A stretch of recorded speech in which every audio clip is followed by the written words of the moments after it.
At syempre, pinili nila yung mas delikado. Pagsapit na 11:00 ng gabi, lihim silang lumabas ng bahay. Hitala silang isang flashlight, 2 tirador, 3 candy, at rosaryo. Hindi nila alam bakit may candy, pero feeling nila importante. Habang naglalakad sila sa madilim na kalsada, kunwari matapang lahat, pero bawat tahol ng aso, sabay-sabay napaparalon. Bawat galon ng dahon, halos maihi sila. At habang pupunta sila sa likod ng bahay nila, biglang huminto si Makmak. Pare? Ano? Naamoy mo? Tapos unti-unti lumakas amoy ng sampagita at doon, dahan-dahan namutla si Junjun. Kasi sa dilim, may narinig silang lahat. Para may nagwawalis. Sa likod mismo nila, walang kumalaw, walang huminga. Yung 4 na bata, parang sabay-sabay nag-freeze. Habang yung tunog, palapit ng palapit. Ramdam ni Junjun yung pawis sa likod niya kahit narimig ang hangin. At yung amoy ng sampagita, sobrang tapang na. Para may isang buong flower shop sa likod nila. Dahan-dahan lumingon si Pau.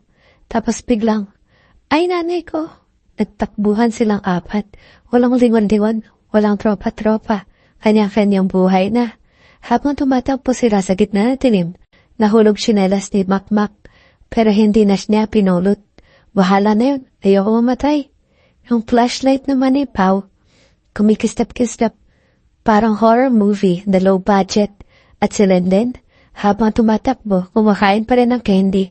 Hindi nila alam bakit, pero stress response yata niya yun. Pagdating nila sa waiting shed sa kanto, hingal na hingal silang 4.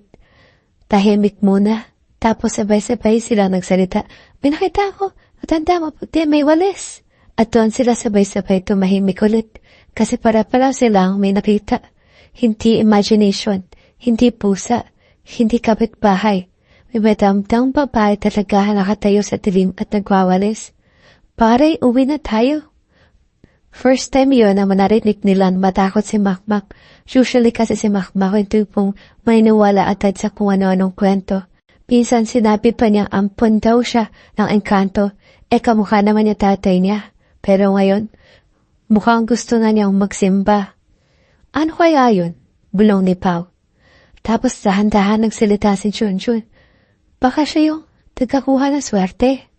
Pagkasabi niya nun,